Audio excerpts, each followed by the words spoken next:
प्रधानमंत्री नरेंद्र मोदी आज कच्छ के रण में हैं। वहां से किसानों को सीधे संबोधित करते हुए उन्होंने एक उदाहरण दिया कि क्या अगर कोई दूध लेने का कॉन्ट्रैक्ट आपसे करता है तो आपकी भैंस को लेकर जाता है क्या। इस तरह की तमाम बातें कहते हुए प्रधानमंत्री दरअसल ये समझाने की कोशिश कर रहे थे कि कृषि क्षेत्र को आधुनिकता से जोड़कर किसानों के जीवन को बेहतर बनाने और उनकी आय को दोगुना करने का भारतीय जनता पार्टी का लक्ष्य है, लेकिन विपक्ष लगातार उनको गुमराह करने की कोशिश कर रहा है। इसी विषय को लेकर दंगल में हम चर्चा कर रहे हैं, लेकिन उसके पहले एक बार फिर से गुजरात के कच्छ का रुख कर लेते हैं। गोपी मनियार मेरी सहयोगी वहां से जुड़ी हुई हैं। गोपी, इस वक्त किस तरह की तस्वीरें वहां से निकलकर सामने आ रही हैं और प्रधानमंत्री ने आज ये जो किसानों को लेकर बड़ा संदेश दिया है, क्योंकि पिछले 1.5 दशक से ज्यादा का वक्त हो गया है, आप लगातार वहां पर कवरेज करती रही हैं और प्रधानमंत्री को बतौर चीफ मिनिस्टर भी क्या क्या काम उन्होंने कच्छ के रण में किया है ये भी देखा है आपने। वहां के किसानों की जिंदगी को बदलने का काम वहां की सरकार की ओर से कैसे किया गया बीते 20 सालों में, बताइए हमारे दर्शकों को आप।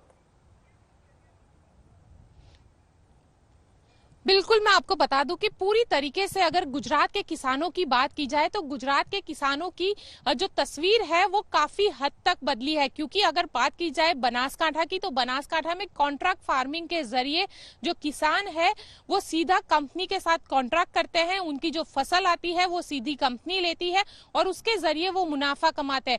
कई किसान ऐसे हैं जिनको पद्मश्री मिले हुए हैं, गुजरात के किसान जिसे यूपीए गवर्नमेंट ने पद्मश्री दिया था। तो किसान को, क्योंकि किसान ने एक टेक्नोलॉजी को डेवलप किया है, उसे मॉडर्नाइजेशन की ओर ले गए हैं और कम मेहनत में ज्यादा कमाई के जरिए उन्होंने ढूंढे हैं।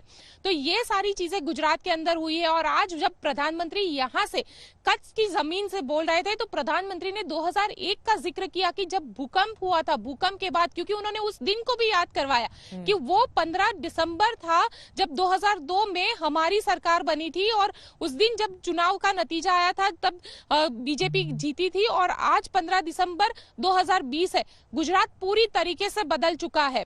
चाहे भूकंप के बाद कच्छ की बात की जाए तो यहाँ पे जहाँ पहले सड़क नहीं थी वहां सड़क आ चुकी है, पूरी तरीके से डेवलपमेंट किया जा रहा है। साथ ही अगर बात की जाए किसानों के साथ साथ इंडस्ट्रीज भी इस तरीके से डेवलप की गई है। तो वही अब विश्व का सबसे बड़ा सोलर एनर्जी पार्क भी यहाँ पे आ रहा है। तो उसका भूमि पूजन प्रधानमंत्री के जरिए किया गया, पीएम मोदी ने आज यही बड़ा संदेश देश भर में देने की कोशिश की है। अब मैं सीधे अजय उमर जी आपके पास आना चाहूंगी। आप वरिष्ठ पत्रकार हैं, लगातार अपनी पैनी नजर हर एक खबर पर बनाए रखते हैं। आज उदाहरण देते हुए प्रधानमंत्री ने कहा कि बीते 1.5 दशक में 1.5 गुना बढ़ोतरी किसानों की आमदनी में हुई है गुजरात में। इसको कैसे समझाएंगे हमारे दर्शकों को आप, क्योंकि वहां के जरिए, वहां की जमीन से उन्होंने पंजाब, हरियाणा और आसपास के क्षेत्रों के तमाम किसानों को बड़ा संदेश देने की कोशिश की है कि अगर ये कृषि कानून आया है तो ये आपके हित में है। आप कैसे समझाएंगे अजय जी?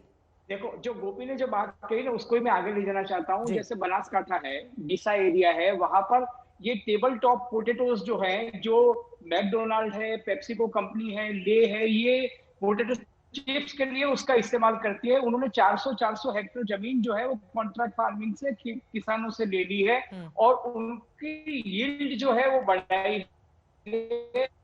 एग्रीकल्चर इन्वेस्टमेंट आया है, उन्होंने किसानों को एक वादा किया था कि हम आपको मिनिमम इतना प्राइस देंगे, उससे कहीं 30-35% उम्मीद से ज्यादा किसानों को मिला है इस रीजन के अंदर। तो डीसा के किसान, बनासकांठा रीजन के किसान जिसका गोपी जिक्र कर रही थी, उनको मल्टीनेशनल कंपनी से कॉन्ट्रैक्ट फार्मिंग में काफी फायदा हुआ है और काफी फार्मर्स आए भी हैं। नंबर 1।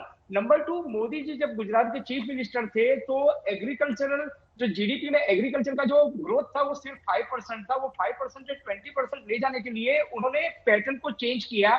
उन्होंने कृषि महोत्सव किए, उन्होंने जो पंच शक्ति का प्रोग्राम था उसमें जल शक्ति, फिर कृषि शक्ति, फिर ऊर्जा शक्ति, जिसका आपने उदाहरण देखा कि solar energy, non conventional energy resources. और ये कच्छ रीजन है, वहां पर आज टाटा, अदानी, टोरेंट और अंबानी, इन 4 के 3000 मेगावाट पावर प्रोजेक्ट्स हुए, क्योंकि पोर्ट रिलेटेड इकोनॉमी जो है वो पूरी वहां से डेवलपमेंट हुई। गुजरात के पास 1609 किलोमीटर की पोर्ट इकोनॉमी जो है वो डेवलप हुई, जहां रिलायंस की रिफाइनरी भी आई।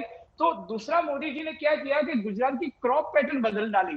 जैसे पहले गुजरात में पैडी यानी गेहूं और चावल ज्यादा उगते थे, उसकी जगह कैश क्रॉप जो है वो ज्यादा उगने लगे, ऑयल सीड ज्यादा उगने लगे, पल्सीज, सीरियल्स, ग्राउंडनट एंड कॉटन, ठीक है, टोबैको और गन्ने, ये जो प्रोडक्शन हुआ है उसकी वजह से, नर्मदा प्रोजेक्ट की वजह से किसानों की इनकम जो है वो भी बढ़ी है और जीडीपी में उसका योगदान भी बढ़ा है, तो ये बिल्कुल। पॉजिटिव चीज है। लेकिन नेगेटिव बात जो मुझे साथ में कहनी है कि अरुण जेटली ने जो प्रॉमिस किया था कि ग्रीन कॉरिडोर बनेगा, जिसकी वजह से किसानों की जो भी प्रोडक्शन है वो मंडी में जैसे दिल्ली में चली जाएगी जी। या बाकी स्टेट्स में चली जाएगी। जैसे आज भी गुजरात के टमाटर, गुजरात के ऑनियंस या गुजरात के पोटेटोज वहां मंडी में जाने से पहले उसका लॉजिस्टिकली खर्च इतना बढ़ जाता है कि बिल्कुल। कई बार उनको रोड पे फेंकने का भी टाइम आता है। बिल्कुल। तो ग्रीन कॉरिडोर का प्रोजेक्ट है वो अभी गुजरात में पूरा नहीं हुआ है, बट अदरवाइज क्रॉप पैटर्न बदली है और जिससे किसानों को फायदा हुआ है।